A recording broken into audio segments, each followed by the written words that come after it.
Good morning. Today's episode is an outtake episode from Hobby Hotline. I encourage you to listen to the whole episode. I just pull off 10 minutes or so of things, mainly me, but I certainly enjoy the other co-hosts. One of the things I like about Hobby Hotline is it's different every week. It's twice a week, but every time I'm on, which is about once a month, maybe slightly more. I was on a couple times in a row. Different co-hosts. Some of the same callers or commenters, but frequently some new ones, some regulars, but some new ones.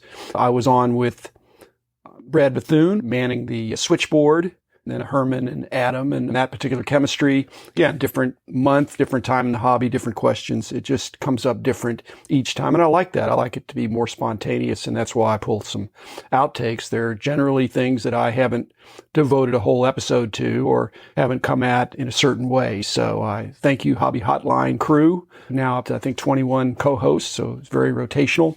And this time we talked about the aspect of International Trading Card Day and how that's being expanded by Topps, which is essentially now Fanatics. And that's a natural progression. It's the way they want to go. And I found a number of affirming words in there that I'm excited about. I do want the hobby to grow. And I think we all do. We want it to grow in a responsible manner, though. Thanks, sponsors, Topps, Panini, and Upper Deck. Today's episode, a little bit more about Topps, which is, again, now a subsidiary of Fanatics, but also Heritage Auctions, Huggins and Scott Auctions, Mike Stadium Sports Cards, Burbank Sports Cards, ComC.com, and Beckett Media, Beckett Grading, Beckett Authentication. This International Trading Card Day is something that ostensibly benefits everybody. Because if it broadens and increases the hobby, then to me, that's a really good thing. The international aspect, I'm the sports card guy, but I can see that the expansion of the hobby is going to come from more than just the sports world.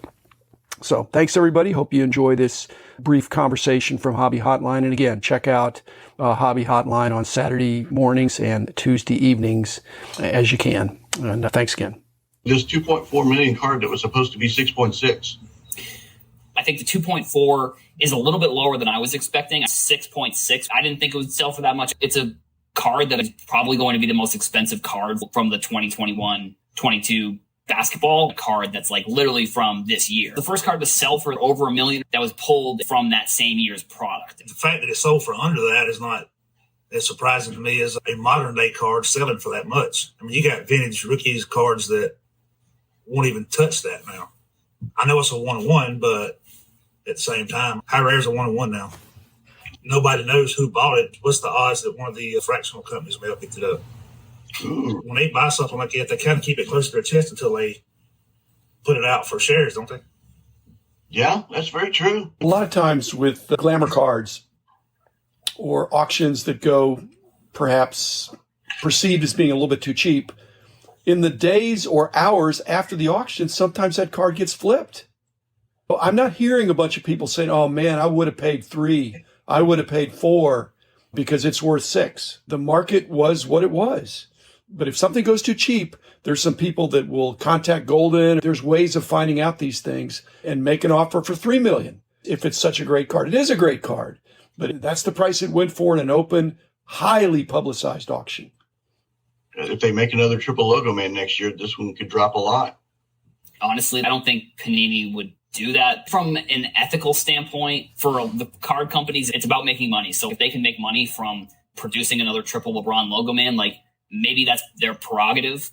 But the fact that this got so much publicity for them to just the next year come out with another triple logo man, I think that would be bad. Not good for the value of that card or the value of cards like that in the future. I hope the higher ups at Panini see that and they're not just like, let's just do it again. Like, who cares? Like, it's a big deal, and I think hopefully they view it as a big deal as well. You just said it set a record for a price for a current year of cards. So I agree with you. They shouldn't do another LeBron triple logo man. But this concept is a huge winner. And they're not going to pull the plug on that. They're going to do something. Yeah, the concept is great. But if they do an exact copy, I agree. But what did Panini get out of it? They got some marketing exposure, but they didn't get much out of the 2.4 million. But this will drive interest in future product. And they have to parlay that somehow. Again, a pure ripoff, the exact same card, just same song, second verse. That would give them negative publicity, I agree. Right. But any other kind of triple logo man or a quadruple logo man or whatever they can do. This concept is a huge winner. And who's disappointed that it's 2.4 million? Is it Ken Golden? Is it the owner, the person that pulled the card? I mean, they've got 2.4 million reasons to be really excited.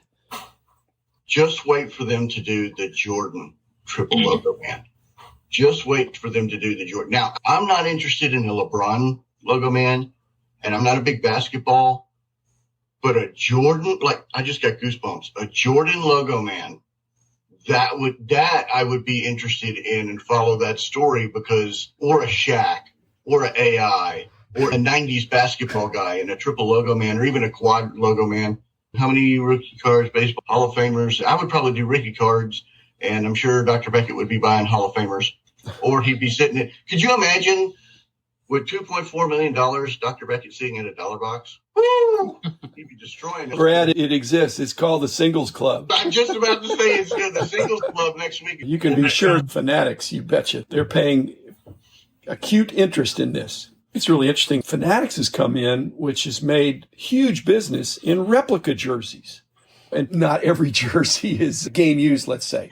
But collectors are now realizing it's not just there's a swatch card. It's what's the provenance of the swatch? What's the uniqueness of it? And a logo man is a very unique part of it. And there's some scarcity in that. So I think Fanatics is going to pay attention and they're going to do interesting materials like the NASCAR guys. I mean, they got lug nuts and fire suits. So anything interesting like that, the card company is going to move toward and combining in a historical significance. Collectors are serious sports fans, so they're going to appreciate that nuance. But if they overdo it, it'll kill the golden goose. But yeah, they're going to get as much out of the goose as they can. Oh, that's true. Instead of doing national, we're going to do international. And you're going to get this 4-card pack here. And then if you buy a certain amount, $10, you're going to get the Shohei Ohtani. And then if you come in on the 13th, you're going to get the Wander. But overseas, they're going to do soccer cards. They're going to do Pokemon cards. They're going to do garbage pail cards. They're going to do all sorts of other different things to kind of make this thing international. What are your thoughts on expanding this into an international trading card day? Keywords, number one, international. I'm happy they're going to move toward more of a national, and trading, it opens up this sport and non-sport. So it's just obvious that Fanatics, and you could say it's Topps, but it's really Fanatics saying this is the way we see the market. We see it more than just sports, and we see it more than just North America. And so that's great. That's good for us now. And they're a company that can probably pull this off. And so if they can promote those brands around the world, it's a benefit to the hobby as we know it. It's the only way the hobby is going to double, triple, quadruple, 10x. Yeah. Whenever I talk to soccer collectors or people into soccer who are maybe trying to get into cards, most of the time they're thinking stickers are the cards, which they are in theory, but the cards are the main stage here in the United States. I think Fanatics with an international strategy probably needs to figure out a way to either tie those two things together or try and bring cards more into the forefront than stickers. I think, and that's probably the case. If you look at like Topps UK, they have their Twitter account and their Instagram page. They have a ton of followers and they have a ton of engagement on their stuff and posting about tons of soccer products that are coming out. And just from a quick soccer point, I think one of the great things that Topps has done with soccer is started to include products of smaller leagues. And that includes the Champions League. Obviously, that's not smaller, but Europa League, it's like the Champions League, but the teams that didn't make the Champions League. So it's going to be a lot of those smaller teams. I think including those teams in products, they obviously have the Bundesliga, and I think they did one with the Australian Bundesliga as well. So including these new leagues and from new countries, I think is a phenomenal strategy for Topps to try and get into these markets and show people either cards are just as good as stickers, or maybe they don't even realize that these cards are being made, because most of these small leagues, like these players never had any cards. The third operative word in international trading card day is they're not necessarily throwing stickers under the bus, but stickers mainly is Panini Italy. They have huge business in that. Okay. So Topps, they're not saying stickers are no good. They're just saying, come on up to the big leagues, come up to the really collectible stuff. And that's trading cards. And it's a hobby for everybody. If you're doing stickers, you can keep doing that, but the real value is in cards. So that's another subtle message. And it's what the hobby thinks. A sticker is not as good as a card in the current hobby. Ooh. Yeah, the soccer people are not going to like to hear that. When I was getting back into soccer and talking to soccer people, I always thought Prism for soccer was like the big set, and it did grow in popularity, but that's just because people in the United States were buying Prism, not people outside the United States. Because for us, the sticker doesn't really mean anything the same way that like a Prism card outside the United States has the same connotation. Like they don't necessarily care that it's Prism the same way that we don't really care it's a sticker. I'm just saying, this International Trading Card Day is not about promoting stickers. For stickers, what's the chase card?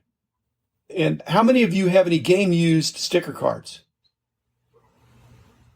It's very retro. You get your stickers, and there's nothing wrong with that. But to think it's going to come up to what cards have 100 years of history. In fact, cards have more history than stickers do. I think stickers are a second-class collectible. I'm saying that publicly now, compared to cards in their collectability and in their value. And until somebody shows me a game-used triple Logo Man sticker, I'm going to say cards are more interesting. It's a production problem. Right. You know what that's called? That's called a puffy sticker, which they used to have.